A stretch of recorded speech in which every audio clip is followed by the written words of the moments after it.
Hello hi friends, welcome back to our channel. Friends, ఈ రోజు మనం చెప్పుకునే టాపిక్ ఏంటంటే పాలిటీలోని మనం ముందు క్లాస్లో రాజ్యాంగ పరిషత్ గురించి మనం డిస్కషన్ చేసుకున్నాం. అదేవిధంగా ఈరోజు మనం దేశాలు దేశాలు స్వీకరించిన అంశాలు, మనం ఏ ఏ దేశాల నుంచి ఏ ఏ అంశాలు స్వీకరించామనేటువంటిది మనం చూద్దాం. అయితే ఫస్ట్ వచ్చి 1935 భారత ప్రభుత్వ చట్టం ద్వారా మనం ఏ ఏ అంశాలు స్వీకరించామనేది మనం చూద్దాం. ఒకటి సమైక్య, అదేవిధంగా రెండోది కేంద్ర రాష్ట్ర సంబంధాల గురించి, 3 సుప్రీంకోర్టు, దీన్నే ఫెడరల్ కోర్ట్ అని కూడా మనం వెళ్ళడం జరుగుతుంది. అదేవిధంగా 4వది గవర్నర్ విచక్షణ అధికారాల గురించి, 5 ఆర్టికల్ 356 రాష్ట్రపతి పాలన గురించి మనం స్వీకరించాము. 6వది పబ్లిక్ సర్వీస్ కమిషన్ అనే అంశాన్ని కూడా స్వీకరించడం జరిగింది. అయితే తర్వాత చూసినట్లయితే బ్రిటన్ నుండి మనం ఏ ఏ అంశాలు స్వీకరించామో మనం చూద్దాం. ఒకటి పార్లమెంట్ తరహా విధానాన్ని మనం బ్రిటన్ రాజ్యాంగం నుండి మనం స్వీకరించడం జరిగింది. అదేవిధంగా 2 సేవా హక్కుల గురించి మనం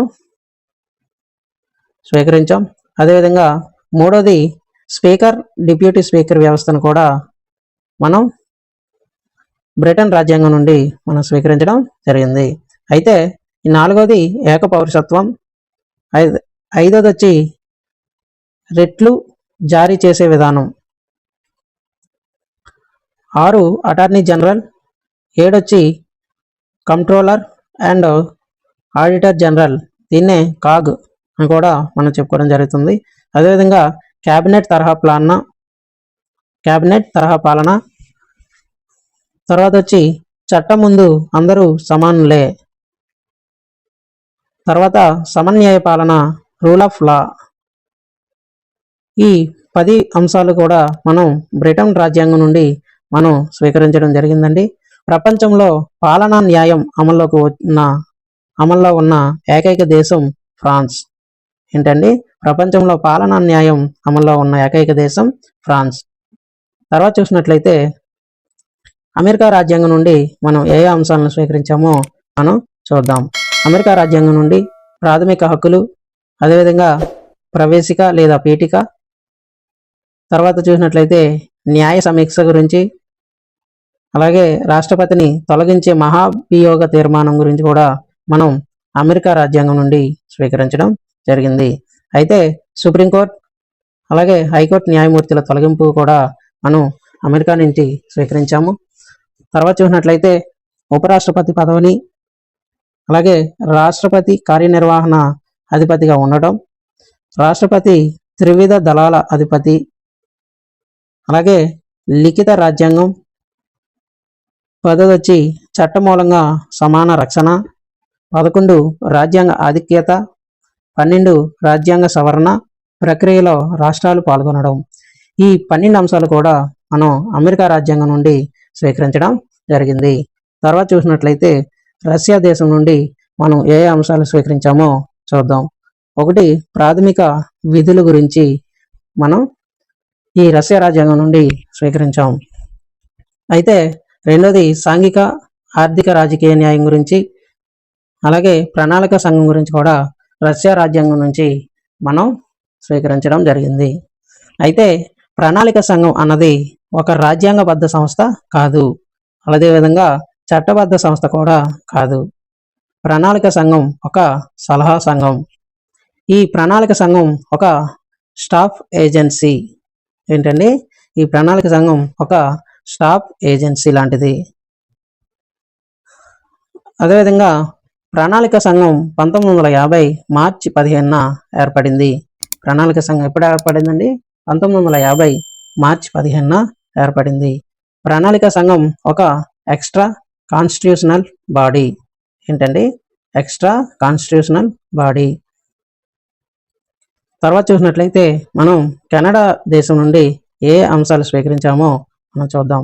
ఒకటి గవర్నర్ నియామకం గురించి, అదేవిధంగా బలమైన కేంద్ర ప్రభుత్వం, 3 అవశిష్ట అధికారాలు కేంద్రానికి ఇవ్వడం. 4 143 ఆర్టికల్ ప్రకారం సుప్రీంకోర్టు సలహాను రాష్ట్రపతి కోరడం.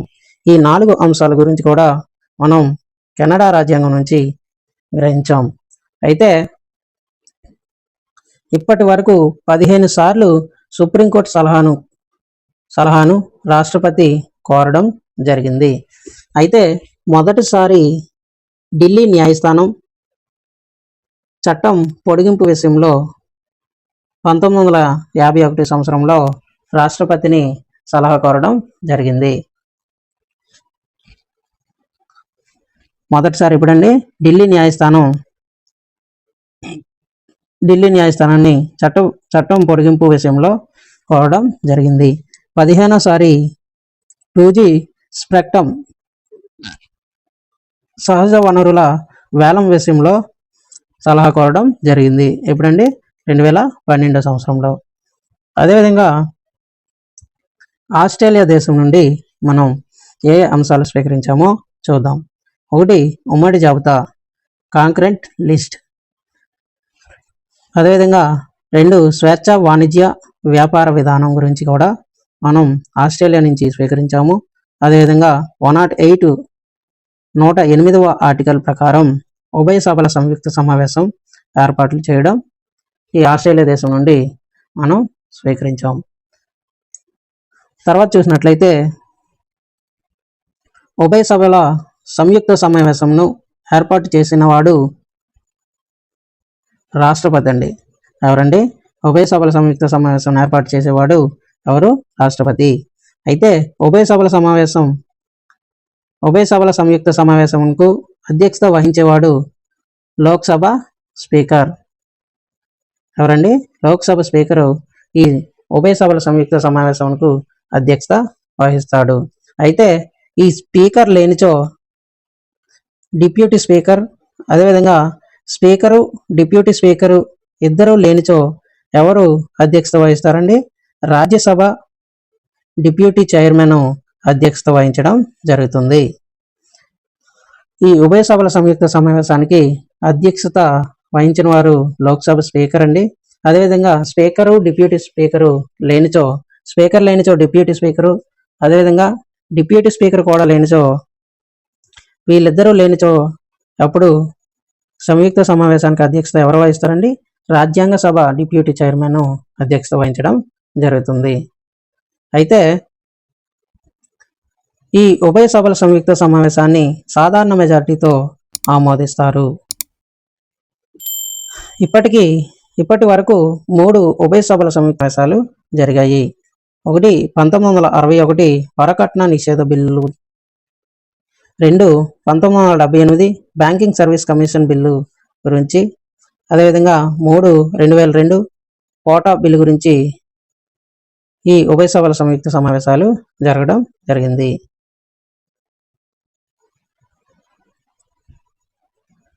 తర్వాత చూసినట్లయితే పై మూడు సమావేశాల్లో పాల్గొని వాటికి అనుకూలంగా ఓటు వేసిన ఏకైక వ్యక్తి అటల్ బిహారీ వాజ్పేయి. ఈ 3 సమావేశాలకు హాజరయ్యి ఓటు వేసిన వ్యక్తి ఎవరండి? అటల్ బిహారీ వాజ్పేయి. అదేవిధంగా తర్వాత చూసినట్లయితే దక్షిణాఫ్రికా దేశం నుండి మనం ఏ అంశాలు స్వీకరించామో చూద్దాం.